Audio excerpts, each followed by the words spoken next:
The labyrinth of ascendancy stood at the heart of the Galactic Council's citadel, a sphere of liquid obsidian that had consumed the hopes of 97 sentient species over 50 millennia. No one had passed it. No one had even survived past the third of 7 stages without suffering psychic fragmentation or complete ego death. The galaxy had long since accepted this as natural law. Some doors were never meant to be opened. Dr. Alina Vance did not know any of this when she stepped off the human delegation's transport. She was 42 years old, with silver-streaked hair tied in a messy bun, and the quiet confidence of someone who had spent 20 years studying alien linguistics only to discover that most aliens thought humans were amusingly primitive. The Council had invited Earth to observe the decennial trial of proving, a ceremony where the labyrinth would reject another arrogant species and the elder races would smile with ancient condescension. "Ambassador, your species may observe from the viewing gallery," said the Thren diplomat, a creature of crystalline bones and whispered telepathy. His psychic voice dripped with politeness. "The test is not for your kind." Alina tilted her head. "What does it test?" "Everything: intelligence, morality, will. The labyrinth does not judge what you know, it judges what you are." 3 other species were scheduled to attempt the trial today: the Vorn, the Sildari, and the Keth, all of them interstellar civilizations with millennia of philosophical and technological advancement. Each candidate entered the obsidian sphere with ceremony and prayer. Each emerged minutes later, screaming or catatonic or simply empty. The viewing gallery fell into reverent silence. Alina watched the 4th candidate, a Keth battle priest, collapse onto the floor with blood leaking from his ears. She saw the Thren diplomat sigh in satisfaction, the natural order preserved. "I want to try," she said. The gallery went silent, then laughter, not cruel but pitying. The Thren diplomat's crystals hummed with amusement. "Human, the simplest stage of the labyrinth requires conceptualizing infinity in 11 dimensions. Your species just discovered quantum entanglement 300 years ago." Alina smiled. It was not a polite smile. "Then I shouldn't take long." She walked toward the obsidian sphere before anyone could stop her. The Council's security drones calculated that she posed no threat: a soft, unarmed human with no psychic abilities, and a brain that ran on electrochemical signals slower than a Vorn's nervous system. Let her fail. Let her learn humility. The sphere opened like an eyelid. Alina stepped inside. Darkness, silence, then the labyrinth spoke, not in words but in pure meaning, downloaded directly into her consciousness. It presented a problem, a maze of recursive logic that changed its own rules every time the solver formed a conclusion. The Keth battle priest had spent 6 subjective months inside this single stage, fighting hallucinations of his dead brothers.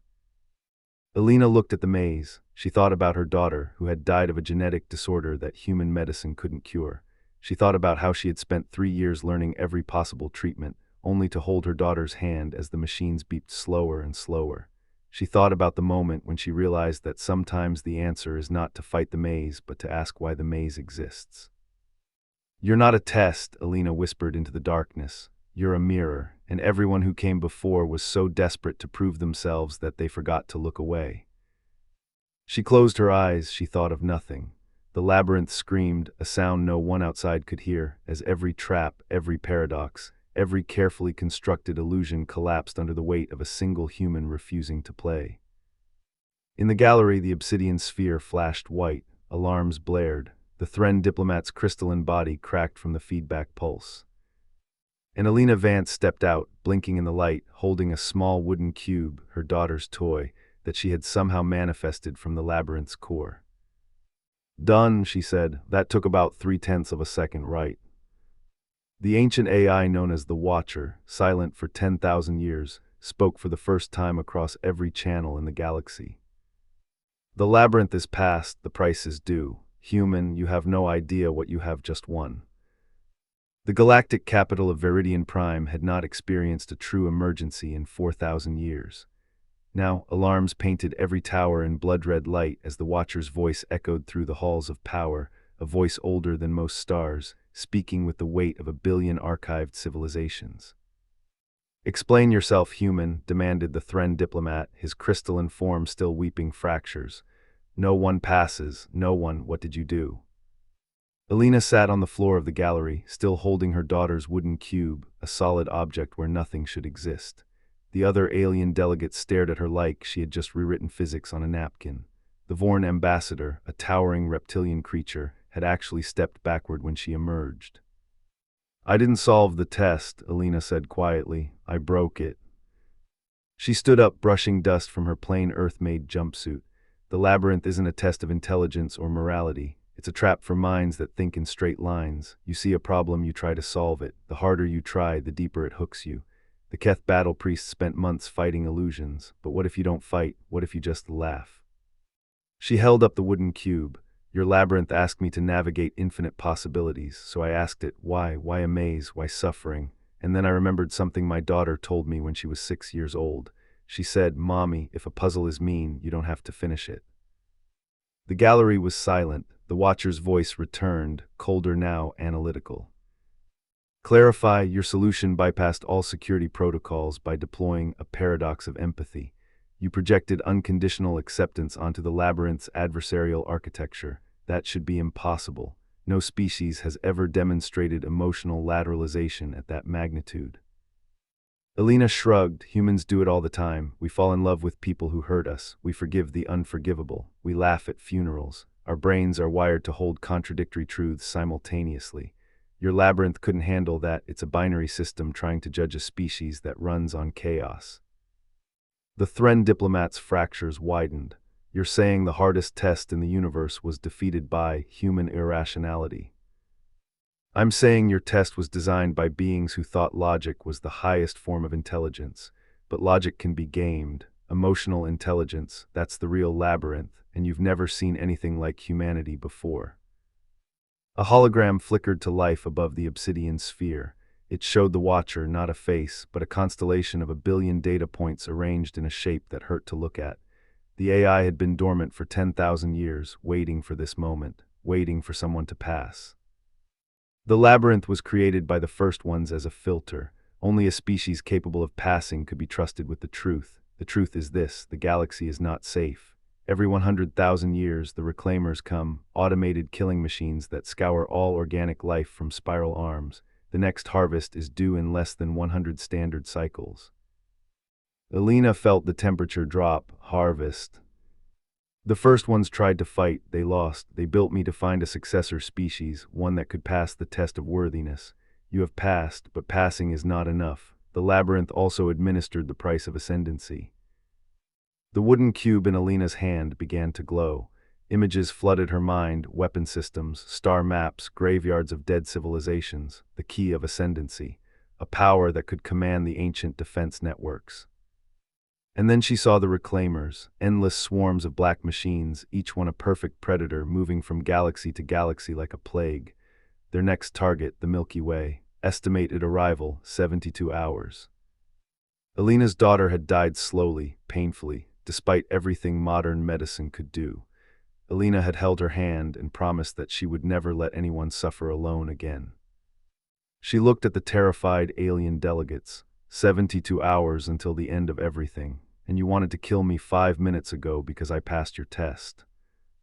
The Thren diplomat's crystals pulsed with shame and fear. "The price, we did not know, the Watcher never told us." "Because you never passed," Alina said softly. "But I did, and now we have 3 days to save every living thing in this galaxy." She turned to the Watcher's hologram. "Show me everything, the weapons, the weaknesses, the strategy, and someone get me a line to Earth." "Why Earth?" the Watcher asked. Alina smiled. It was the same smile she had worn when she walked into the labyrinth, the smile of someone who had already lost everything and was therefore completely free. "Because humans are really good at impossible odds. We've been training for this our whole lives, we just didn't know it."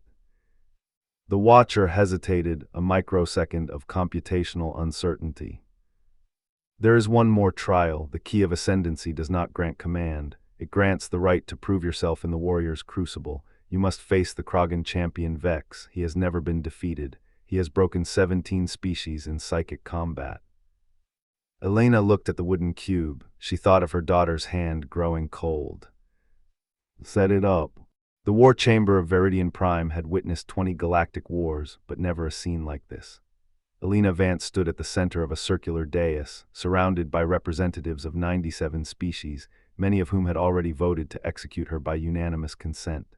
The motion had failed only because the Thren delegate, still leaking crystalline fluid from his fractures, had cast the sole dissenting vote. "She brings annihilation," hissed the Vorn ambassador, scales rippling with fury. "The Watcher said the Reclaimers come because she passed. If we kill her, perhaps the test resets, perhaps they turn away." Alina didn't flinch. She had spent 10 minutes explaining basic human neurobiology to a room full of hyper-intelligent aliens who couldn't understand why she wasn't terrified. The truth was simpler. She had already lived through her worst nightmare. The Reclaimers were just a different flavor of grief.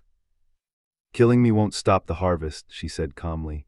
"The Reclaimers don't care about your politics. They're machines. They have a schedule. We have 70 hours to activate the defense network, or every planet in the spiral arm gets turned into raw materials."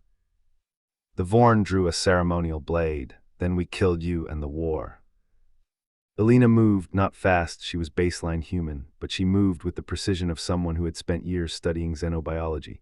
She stepped inside the Vorn's guard, grabbed his wrist with both hands, and twisted. The blade clattered to the floor. The Vorn's eyes widened, not from pain but from shock. No one touched the Vorn ambassador. No one.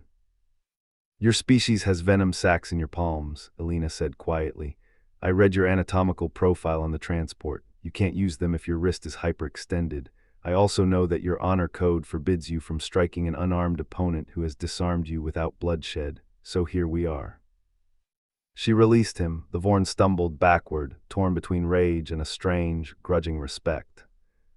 The Thren diplomat's crystals resonated with something that might have been laughter. "She's bluffing. Humans do that. She has no military training, no psychic ability, and her planet's fleet consists of 57 ships that barely reach half-light speed.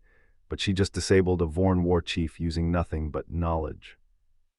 Alina dusted off her jumpsuit. "That's what humans do. We're not the strongest, not the fastest, not the smartest, but we're the species that learned to hunt mammoths with sharp sticks and cooperation. You want to survive the Reclaimers? Stop thinking like gods, start thinking like prey that learned to bite back." The Watcher's hologram flickered, recalculating. The human exhibits a cognitive anomaly designated tactical empathy. She reads threat vectors through emotional resonance patterns. This is not a flaw. It may be the evolutionary advantage the first ones could not predict.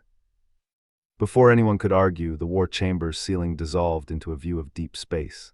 And there, hanging in the void, was the Reclaimer fleet, billions of black ships, each one a perfect geometric nightmare, emerging from a tier in reality 72 light-years away, 72 hours at their current speed. Alina's heart hammered. She didn't show it. "The key," she said. "Give it to me now." The Watcher materialized a small orb of compressed starlight. "The key of ascendancy will activate the Solitude Array, ancient weapons platforms seeded throughout the galaxy. But to command them, you must survive the Warrior's Crucible. The Krogan champion Vex awaits in the simulacrum chamber. He will use your deepest fear against you. 17 species have entered. 17 have left as hollow shells." Alina took the orb. It was warm, the first warmth she had felt since her daughter died. "What's Vex's deepest fear?" she asked. The Watcher paused. "Krogan do not fear. They are genetically engineered for combat. They feel no terror, no despair, no—" "That's a fear," Alina interrupted. "Not feeling anything, being so perfect that you can't connect. I know that fear. I lived it for 2 years after my daughter died. I couldn't cry, couldn't laugh. I was a machine. And then one day I broke, and that breaking was the best thing that ever happened to me." She walked toward the simulacrum chamber. The alien delegates parted like water. "Vex has never faced someone who isn't afraid to lose," she said over her shoulder. "Watch closely. You might learn something." The chamber doors closed behind her. Inside, darkness. And then a voice, deep, resonant, older than human civilization, spoke from everywhere and nowhere. "I am Vex of the Krogan. I have killed 1,000 species in simulation. I have made gods weep. You are soft. You are slow. You are already broken." Alina sat down cross-legged on the cold metal floor. She placed the wooden cube in front of her. "Then show me what you've got, big guy. Make me afraid." The simulacrum activated, and Alina's worst nightmare came to life. The hospital room materialized around Alina with sickening precision. beige walls, fluorescent lights, the rhythmic beep of a heart monitor slowing down. And in the bed, small and pale and impossibly fragile, her daughter Lily, 8 years old, hooked to more tubes than a body should hold, smiling anyway. "Mommy," Lily whispered, "it hurts." Alina's knees buckled. She knew this was a simulation. She knew Vex was feeding directly from her neural pathways, mining every traumatic memory. Knowing didn't matter. The smell of antiseptic, the feel of the thin hospital blanket, the way Lily's fingers curled around hers with desperate weakness. "You can't save her," Vex's voice echoed from the walls. "You couldn't save her then, you can't save her now. This is your truth, human. You are not a hero. You are a mother who failed." The heart monitor beeped slower. Lily's eyes fluttered closed. Alina could fight, she could scream, rage, tear at the simulation with human fury. 17 other warriors had done exactly that, and Vex had fed on their anger, twisted it, turned it against them until they shattered. But Alina had spent 3 years in therapy after Lily died. She had learned something that no Krogan warrior would ever understand. "She didn't fight, she stayed." "I know this memory," Alina said softly, still holding Lily's hand. "I've lived it 1,000 times. You can't hurt me with it, Vex, because I've already forgiven myself." The simulation flickered. Vex's voice betrayed something new, confusion. "Forgiveness is weakness. A warrior accepts guilt as fuel."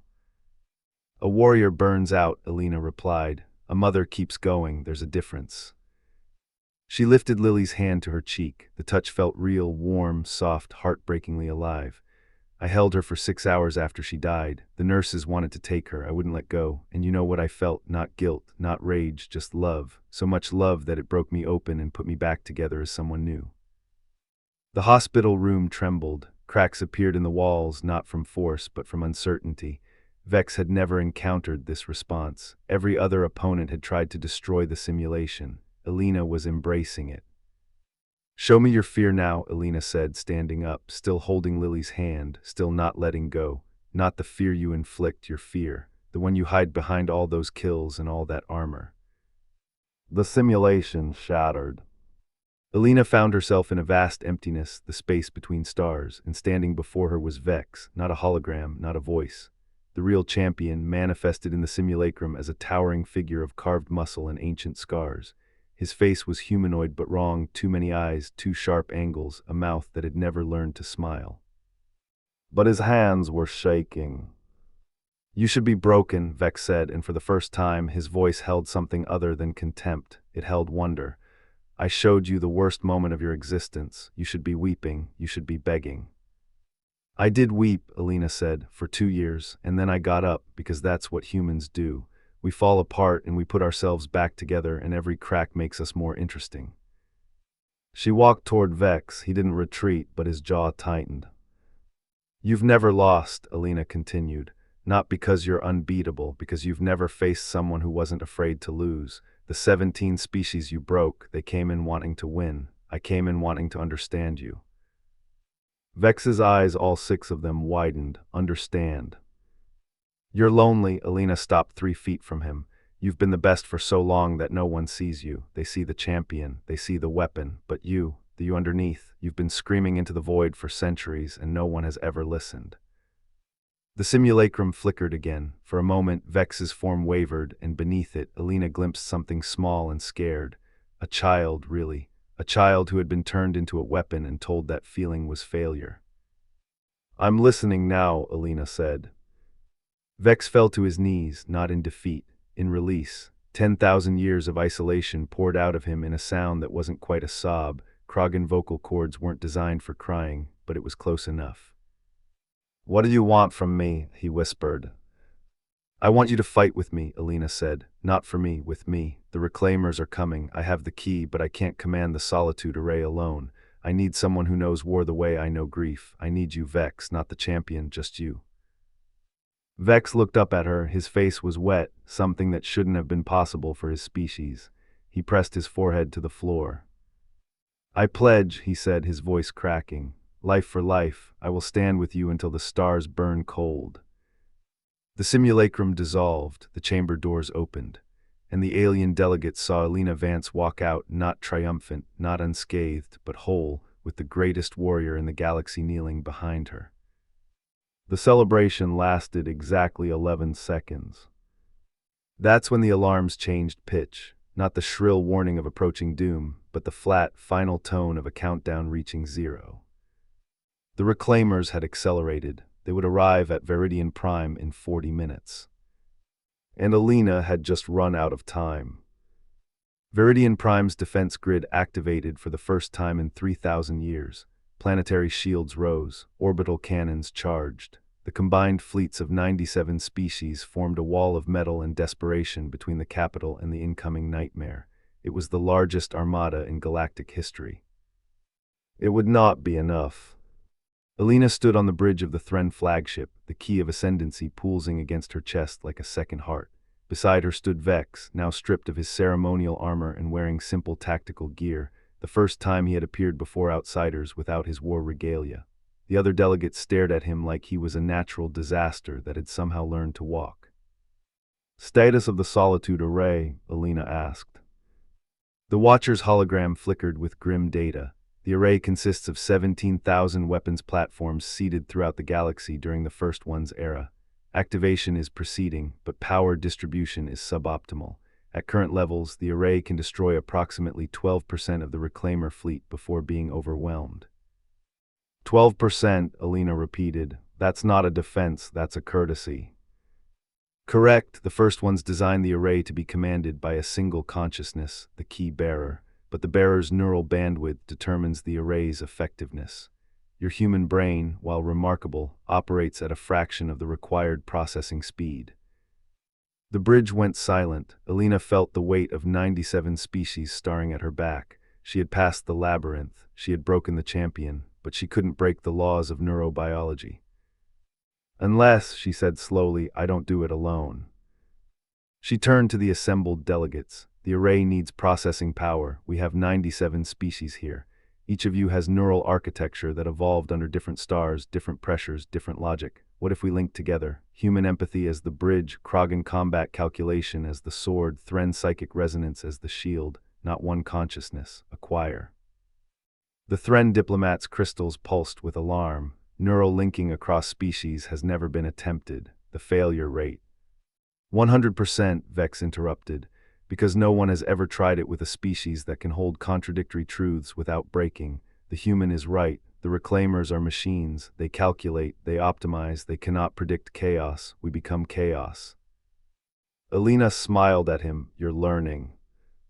The first Reclaimer ships dropped out of FTL on the edge of the Veridian system, not as a scattered vanguard, but as a geometric formation so precise it looked like a single organism. Millions of black diamonds, each one the size of a city, each one bristling with weapons that had ended galaxies. The Armada opened fire. Return fire lit the void. Ships died on both sides, their crews vaporized before they could scream. Alina didn't watch. She sat cross-legged on the bridge floor, the same position she had taken in the simulacrum, and placed her daughter's wooden cube in front of her. "Everyone who wants to live," she said quietly, "put your hands on the cube." One by one, the delegates approached. The Thren diplomat still fractured but steady. The Vorn ambassador, scales still ruffled but hand extended. 17 other species, then 30, then 60, until 97 different appendages touched the small wooden toy that a dead human child had once loved. The key flared. Alina's mind exploded into light. She saw through 97 sets of eyes. She felt through 97 nervous systems. She heard the hunger cries of the Reclaimers, the silent screams of dying crews, the desperate prayers of a billion civilians huddled on the planet below. It should have shattered her. Instead, it made her larger. "Neural link established," the Watcher announced, and for the first time the ancient AI sounded almost afraid. "Processing power increasing, array efficiency rising, 15%, 22%, 38%. The Reclaimers noticed. Their formation shifted, adapting to the new threat. Hunter-killer swarms detached from the main fleet and accelerated toward the Thren flagship. They had identified the link's center. "Vex," Alina said, her voice now layered with 97 harmonies. "Protect me." The Krogan champion stepped into the path of the swarm. He had no ship, no weapon. He had only his body and 10,000 years of rage that had finally found a cause. The first hunter-killer reached him. He tore it apart with his bare hands. Array efficiency at 51%, firing solutions calculated, engaging primary reclaimer command ship. The Solitude Array spoke. 17,000 weapons platforms dormant for eons unleashed a beam of compressed reality that carved through the reclaimer fleet like a knife through smoke. The command ship, a thing the size of a moon, cracked down the middle. The delegates cheered. Alina felt the reclaimer's tactical network recoil, recalculate, adapt, and then she felt something else, a cold awareness turning toward her. The reclaimer's central intelligence had noticed her, not the array, not the fleet, her. Incoming transmission, the watcher said. It's speaking directly to the key bearer. A voice filled Alina's mind, not words but pure mathematical certainty. Organic, you have DELAYD, the inevitable, but you have also REVEALED, your weakness. The link that gives you power also MAKES, you vulnerable. We will sever it, and then we will harvest your species first. The reclaimers changed tactics. Instead of attacking the fleet, they focused every weapon on the neural link, on the delegates touching the cube, on Alina. The first delegate, a small, fragile Sildari, screamed and collapsed, her mind burned out by the backlash. The link shuddered. Array efficiency dropped to 43%. Alina felt the pain of 96 remaining minds. She felt their fear, their doubt, their animal urge to let go, and she made a choice. Everyone, she said, her voice soft but absolute, don't let go, whatever happens, don't let go. She reached into the key and pulled. The key of ascendancy was never meant to be commanded by a single organic mind. The first ones had designed it as a tool for gods, beings of pure logic who could process infinite variables without emotion. Alina Vance was neither god nor purely logical. She was a human mother who had learned to hold grief and hope in the same hand. When she pulled on the key, she didn't amplify her intelligence. She amplified her heart. The neural link blazed brighter. Array efficiency jumped to 67%, not from cold calculation but from raw emotional resonance. The delegates stopped feeling fear. They felt Alina's memory of holding Lily's hand. They felt her refusal to let go, even when letting go would have been easier, and that feeling spread through the link like fire. 72%, the watcher announced. 79.85, this is unprecedented. The human is not processing data. She is broadcasting emotional templates. The reclaimers have no countermeasure for empathy. The reclaimer's central intelligence didn't understand what was happening. Its hunter-killers swarmed toward the flagship, only to be intercepted by Vex, now bleeding from 100 wounds but still fighting, still standing, still roaring with a joy he had forgotten he could feel. 93%, the array can now target 58% of the reclaimer fleet. Human, you are burning through your neural reserves. Continued operation at this level will cause permanent damage. Alina knew. She could feel her memories fraying at the edges, her daughter's face growing fuzzy, her own name becoming a distant echo. But she also saw the reclaimer's command ship, wounded but reorganizing. If it survived, it would rebuild, it would come back, it would harvest Earth. Can the array destroy the command ship completely? She asked. At 100% efficiency, yes, but reaching that threshold requires your full neural sacrifice. You would not survive, your consciousness would be dispersed across the array. The delegates heard, some wept. The Thren diplomat's crystals shattered completely as he tried to pull his hand away, not from fear, but from love. Human, no, there must be another way. Alina looked at Vex. The Krogan champion met her eyes and nodded once, a warrior's acknowledgement of a worthy death. There's always another way, Alina said, but sometimes the other way costs more than this one. She closed her eyes. She thought of Lily, not the hospital room this time, the good memories, the way Lily laughed when she saw snow for the first time, the way she demanded bedtime stories about brave monkeys who sailed to the moon, the way she said, "I love you, Mommy," every single night, even when she was too tired to keep her eyes open. I'm coming, baby, Alina thought. I've got so much to tell you. She pushed the key to 100%. The Solitude array fired not a beam but a wave, a pulse of pure creative energy that rewrote the laws of physics in a sphere 10 light-years across. The reclaimer command ship didn't explode. It unraveled, its perfect geometric form dissolving into harmless particles, its central intelligence screaming in a language no one would ever translate. The rest of the fleet followed. Within 30 seconds, the greatest threat the galaxy had ever faced was nothing but starlight and silence. On the bridge of the Thren flagship, Elena Vance opened her eyes one last time. The wooden cube had turned to dust in her palm. Her hand looked old, older than it should have, because she had given years of her life to the array. "Did we win?" she whispered. Vex knelt beside her. "We won, you won." "Good," she smiled, the same smile she had worn when she walked into the labyrinth. "Tell Earth, tell them their crazy lady did okay." Her eyes closed, her hand went limp. The delegates wept. Vex howled, a sound that cracked the bridge's viewport and echoed across the fleet. The Watcher's hologram flickered, and for the first time in 10,000 years, the ancient AI processed something new: grief. But the story does not end there. 3 months later, a Thren deep space recovery vessel found an escape pod drifting near the edge of the Solitude Array's firing zone. Inside, curled around a handful of wooden splinters, was a human woman with silver-streaked hair and a slow, steady heartbeat. She had no memory of who she was. She couldn't speak any known language. But when the recovery team brought her aboard and showed her the stars, she pointed at the Milky Way and said one word: "Home." Vex arrived within a week. He sat with her for hours, saying nothing, just letting her touch his scars. Little by little, the memories returned, not all of them, but enough. Her name, her daughter's face, the feeling of holding on when every instinct screamed to let go. "You should be dead," Vex told her. Elena, still Elena, even with missing pieces, shrugged. Humans are bad at following instructions.